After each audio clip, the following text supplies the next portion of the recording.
The Fed just dropped a bombshell, and the SEC followed with one of its own. And together, they've set the stage for a crypto explosion. Every cycle has its breaking point, a moment when the floodgates swing wide open. Guys, the fuse has been lit. Powell just slashed rates, and the SEC has rewritten the rules of the game, and institutions are already lining up billions. Guys, we're standing at the front edge of a liquidity wave that could put the rest of the cycle on steroids. Powell just turned monetary policy into a pre-workout massive pump shake. And now the market veins are popping, ready for a massive pump. Today, I'm breaking down the catalyst to help you lock in those gains, the Fed's outlook, the SEC's green light for crypto ETFs, Solana's treasury explosion, Avalanche's stablecoin breakthrough, and Sui's next massive partnership, putting it at the intersection of AI and crypto. Guys, this is the playbook for what's coming next. So without further ado, and let me warn you ahead of time, this video is extremely bullish. So if you're a bear, back off, guys. And if you're excited for this bull market, do me a favor, destroy the like button. If you're new to the channel, hit that subscribe button, and let's get into it, guys. So Powell stepped up and slashed rates by 25 basis points, framing it as a risk management cut. In other words, the Fed means this is the only beginning of the easing cycle. And if you look at the FOMC red line, which shows any changes from the last FOMC, they couldn't have made it any clearer. Downside risk to employment have risen, job gains have slowed, and unemployment has edged up. In plain English, guys, the labor market is weak and cracking, and the Fed just admitted it. This was one of the most divided Fed boards in years. 9 members projected more cuts. 6 said none at all. 1 actually wanted to hike the rates, and another wanted a massive 125 basis points in cuts, or 1.25%. The Fed may be divided, but markets can see the writing on the wall. And the message is clear. On Kalshi, the prediction market, traders are pricing around a 65% chance that we'll get 3 more cuts this year, basically 1 at each of the remaining meetings of the year. And Arthur Hayes calls this the third mandate moment. With Trump's Fed appointee Moran in place, the Fed is laying the groundwork for yield curve control. And Arthur spells this out as a path, guys, get this, to Bitcoin $1 million. But he's not the only one calling for more bullish times ahead. You've got Raoul Powell, and he points out that the average maturity of US debt has stretched from 4 to 5 years, extending the business cycle itself, meaning there's more fuel in the tank for this bull cycle to continue on. And you've got JP Morgan, who backs it up with history.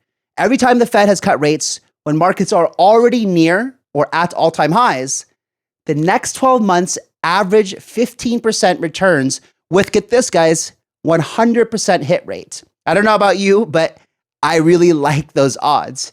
And meanwhile, global risk index, the signal that has lined up with every Bitcoin parabolic rally in 2013, 2017, and 2021, just flipped positive again. And equities confirm it. 18 straight weeks of more highs than lows, 25 all-time highs already this year, and 60% of the S&P above its 200% day moving average. The only red flag that we have, guys, is you got Barclays Euphoria Index is at levels that often come right before corrections. But that's just a correction, right? We're still in a bull market 100% right now. And when you put this all together, the message is clear. Liquidity is turning back on, and whenever the Fed shifts gears like this, the knock-on effects ripple straight into market structure. You got regulators, banks, and governments. They start laying the groundwork to handle the wave of capital that's about to move. But guys, guess what? These guys have already been doing this all since 2017. I mean, even in 2017, we were talking about the banks building infrastructure, building the blockchain backends, JP Morgan, all these guys. So it's already here, right? And when it comes down to this thing that we've been talking about on the show quite a bit, you know, the different guests that we've had Arthur Hayes, and we've had Henrik, which we're going to have on again tomorrow, I believe. And the potential of when this cycle may or may not end. Well, this is interesting with what Arthur says about, or what Raoul says about extending the business cycle, which was the biggest concern that Henrik has. So when we have him back on, Make sure you guys are subscribed to get that interview because it's going to be great. We're going to ask Henrik about that extension of the business cycle, what he thinks about it. So if rate cuts just unlock the door to liquidity for risk markets, which it seems that they have, the SEC, though, just blew the doors wide open for crypto assets with their recent announcement.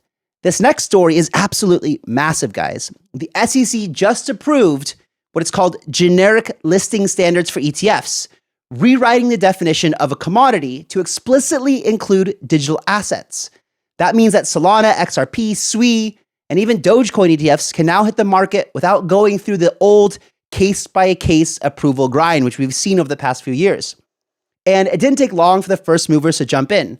Grayscale's digital large cap fund, the first multi-asset ETP bundling Bitcoin, Ethereum, XRP, Solana, and Cardano, just got the green light. And Defiance filed for ETFs that package up hedge fund strategies like the Bitcoin basis trade, which we talk about a lot in the show, delivering them to retail in an easy wrapper. In crypto, that trade is already huge. You guys know we talk about it a lot. Every month, tens of billions move through Bitcoin and Ethereum basis trades. The returns are safe and steady, so hedge funds love it. Put that inside of an ETF, and suddenly the doors open to billions of fresh inflows. In Washington, the House is pushing to ban CBDCs outright. Amazing. Writing that into the new market structure bill. That locks a US path towards stablecoins instead of a government-issued token. Fantastic for our markets and for our sovereignty, right? Meanwhile, the UK and USA have teamed up on stablecoins. You got the UK Chancellor Rachel Reeves sat down with Treasury Secretary Scott Bessent alongside Coinbase, Circle, Ripple, and big banks like Barclays and Citi to align on transatlantic stablecoin framework. Maybe they'll increase that 20,000 pound limit. I don't know. All of these regulatory movements just set the stage, but none of them matters without adoption. But with retail still largely missing, I mean, you guys are here, but most aren't, right? And institutional adoption has become front and center this cycle. So I've been battling with this idea. Are we going to get a large altcoin rally, and is retail going to come flowing back in? And I think that they will. You know, we just need this trickle down effect to happen from actually Washington, with these new Washington and the Fed to pile in, start seeing these institutions coming in. We start needing to see the charts being green for multiple days. That will get retail excited. And even if they don't have a lot of money, they'll throw it in the market. So guys, with retail still largely missing, institutional adoption has become front and center this cycle. Q3 alone saw corporate treasuries scoop up $25 billion in crypto. Right now, Next Technology Holding, a NASDAQ-listed firm, just filed for a $500 million shelf offering, with part of the proceeds earmarked to buy Bitcoin. Strategy has already securitized $47 billion of fixed income and equities into Bitcoin exposure. And in Europe, Santander, one of the biggest banks on the continent, just opened up retail Bitcoin and crypto trading in Germany. And of course, like we talked about, the ETF infrastructure is widening also. Bitwise BitB has now been onboarded by a $1 trillion US bank and is approved for use by more than 10,000 wealth managers. The message couldn't be more clear, guys. The world wants Bitcoin, and that's why we remind you every day to stack your Satoshis. Don't fade it. Don't fade it. You can see in the charts, guys, Bitcoin is coiled up for a move. The charts show a bullish inverse head and shoulders pattern with a breakout target of $128,000. Crypto Gel shows that the weekly stochastic RSI has crossed bullish 9 times a cycle, and each time, Bitcoin has followed with an average 35% rally. Whew, if we get that, it's on, right? And if that plays out the same way again, we're looking at a $155,000 target in the not so distant future. Cycle analysis also suggests that there's still one expansion leg left in this run. Historically, that's the phase where alt season really erupts. And guys, here's the wild part. 2025 has been Bitcoin's weakest bull market year so far, up only 23%. That disbelief is fuel for what comes next. Seasonality plays into it. September is usually Bitcoin's roughest month, but when it does close green, like it's on track to do this year, fingers crossed, history shows it often sparks 2, 3, even 6 straight months of green candles. Let's go, bring it. Whew, we need it, guys. And if we needed any more confirmation that the US administration is leaning into Bitcoin, A golden statue of Trump was just placed outside of the Capitol with him holding a Bitcoin. That's where we're at now, guys. Bitcoin is part of America's political identity. That's why I moved back here to the States. And Bitcoin may be leading the charge, but the same flows and institutional appetite are now spilling over into the next generation of blockchains, with Solana and Avalanche standing out as the clearest winners right now. And that's where the rotation seems to be going. Hey guys, this isn't rocket scientists. We've seen this with every other cycle prior on how these flows happen. And this is why I remind you guys on the show of how these flows happen. Bitcoin, then to ETH, then to majors like Solana and Avalanche. So we're getting into that rotation right now. And I'm about to tell you exactly why that attention is flowing where it is.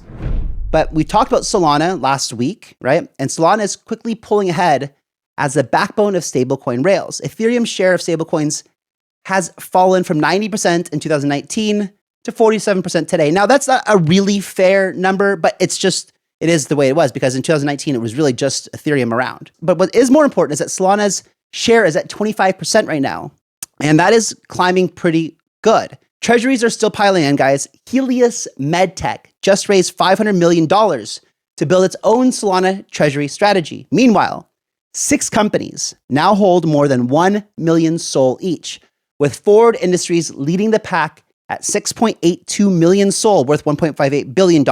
But they just launched a $4 billion ATM equity raise to expand their Solana accumulation, on top of their $1.65 billion PIPE investment and its existing 6.8 million SOL purchase. Their plan, guys, is to become a $50 billion permanent treasury vehicle and run their entire business on the Solana blockchain. Everything from payroll to governance to fundraising, everything. They're all putting it on the Solana chain. They're hardcore. And it's because the guys that make it up are the biggest bag holders of Solana outside the team itself. And of course, like we talked about the other day, Pantera also has their biggest liquid holding is in Solana with $1.1 billion. And remember, Dan Moorhead and Pantera were the guys who bought like hundreds of thousands of Bitcoin in 2013 in their fund, right? So they were early. They don't always get it right, but like this is pretty high conviction. And also Wall Street wants in, right? You got the CME group. They're now preparing to launch Solana options. And next up, we got Avalanche, who's also riding this wave right now. You've got on-chain activity already surging across the board. DEX volumes, stablecoin transfers, active wallets, and even Bitcoin bridged into the ecosystem, they're all spiking right now.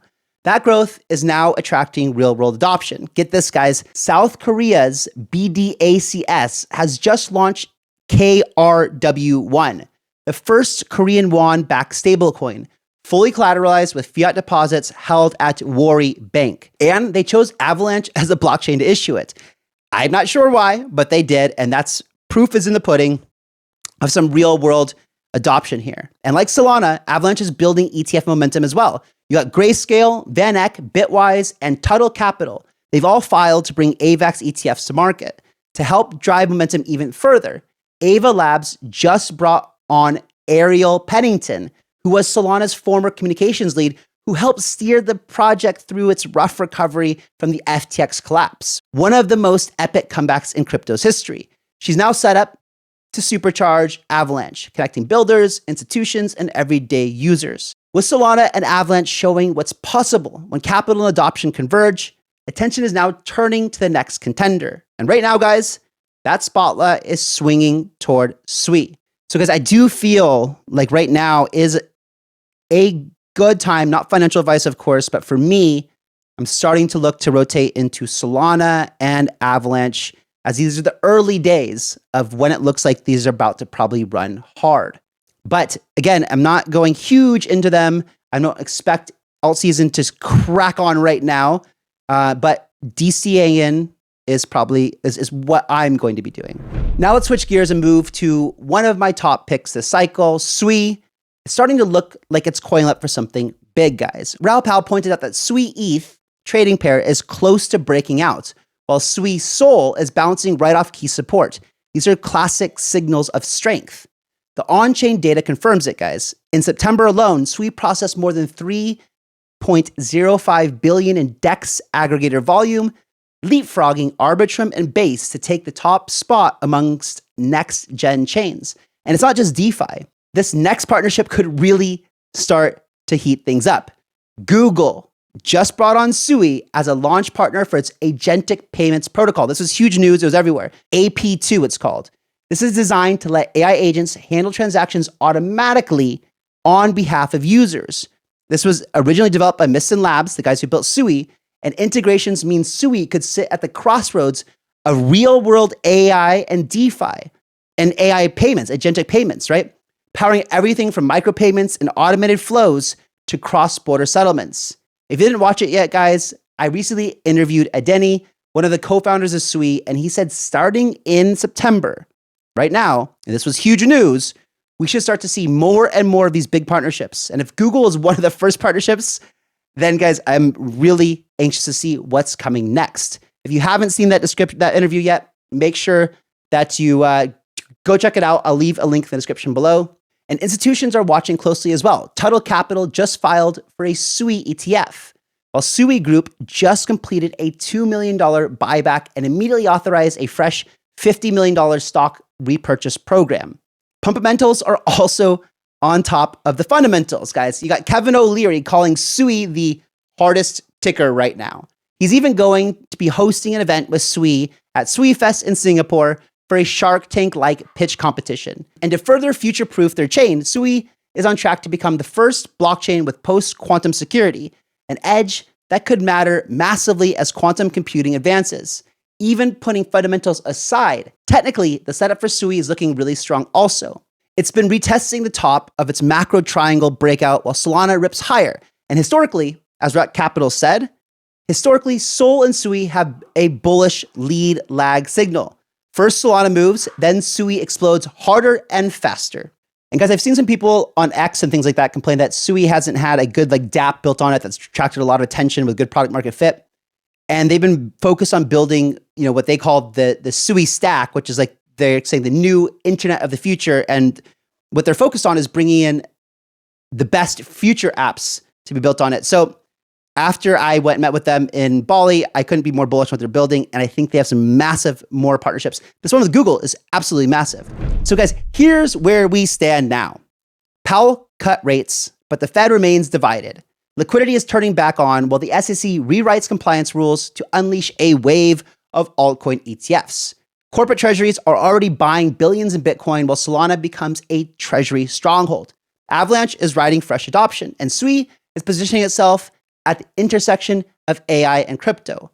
Macro, regulation, institutions, and technology are all converging in real time to create a once-in-a-generation opportunity. Guys, I feel like it's a little early to say this, but I feel like more and more we might be coming into a really massive super cycle. And guys, if that's true, you're still very early. If you guys got value from today's video, do me a huge favor, hit that like button, drop a comment on which catalyst you're watching most closely, and guys, subscribe if you're not already. As always, guys, stay sharp, stack your Satoshis, of course some Ethereum, and right now might be a good time to start DCAing in some Solana, Avalanche, and Sui, and I'll catch you guys on the next one. See ya.